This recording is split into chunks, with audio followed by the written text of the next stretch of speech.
श्री सद्गुरू ब्रह्मचैतन्य गोंदवलेकर महाराज यांचे 18 नोव्हेंबरचे प्रवचन. श्रद्धा ही मोठी शक्ती आहे. फार चिकित्सा करीत बसणे हे मानवी देहबुद्धीचे लक्षण आहे. दुकानात गिराईक आले आणि मालाची फार चिकित्सा करू लागले की हे गिराईक काही विकत घेणार नाही असे दुकानदार मनात समजतो. परमार्थातही अतिचिकित्सा करणाऱ्या माणसाचे तसेच आहे. रणांगणावर गुरुना कसे मारावे या चिकित्सेत अर्जुन पडला. भगवंतांनी अर्जुनाला आपले रूप दाखविले. त्यात पुढे होणाऱ्या सर्व गोष्टी अर्जुनाला दिसू लागल्या. देहबुद्धीच्या अभिमानाच्या आहारी जाऊन मायेत सापडल्यामुळे झालेला गोंधळ या विश्वरूप दर्शनामुळे नाहीसा झाला. मायेचे मूळ लक्षण म्हणजे मी करता आहे असे वाटणे. अभिमानाशिवाय कार्य तरी कसे होईल असे आपण म्हणतो आणि पापाचरण करायलाही मागे पुढे पाहत नाही. देहबुद्धीने केलेला धर्म उपयोगी पडत नाही.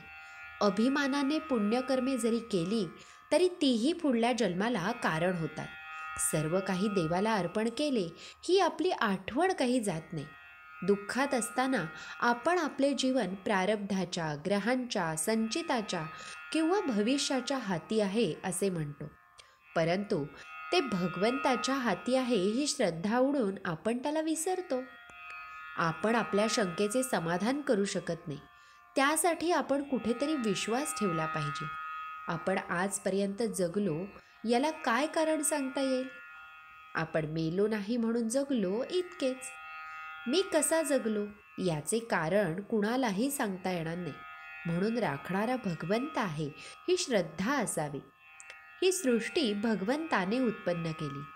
सृष्टीमध्ये भगवंत सर्व ठिकाणी भरलेला आहे. तो आनंदमय आहे.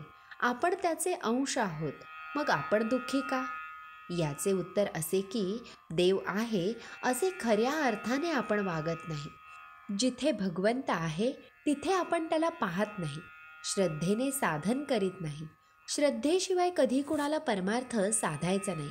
श्रद्धा ही फार बळकट आणि मोठी शक्ती आहे. श्रद्धेने जे काम होईल ते कृतीने होणे कठीण जाते. विद्या, बुद्धी, कला इत्यादी गोष्टी बिळासारख्या आहेत. त्यांच्यामधून श्रद्धा झिरपून जाते. विद्वानांची मते आपापसात जमत नाहीत आणि त्यामुळे आपली श्रद्धा डळमळते आणि मग आपल्याला आणखी वाचन केल्याशिवाय चैनच पडत नाही. आपल्या स्वभावामध्ये भगवंताच्या श्रद्धेपासून उत्पन्न झालेला धीमेपणा म्हणजे धीर पाहिजे.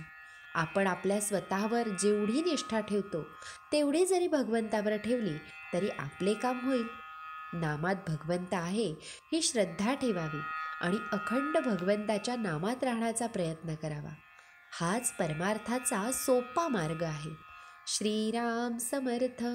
भगवंतावर निष्ठा ठेवा, प्रेम ठेवा. भगवंत कष्टसाध्य नसून सहज साध्य आहे. श्री सद्गुरू ब्रह्मचैतन्य गोंदवलेकर महाराज की जय. जय जय रघुवीर समर्थ.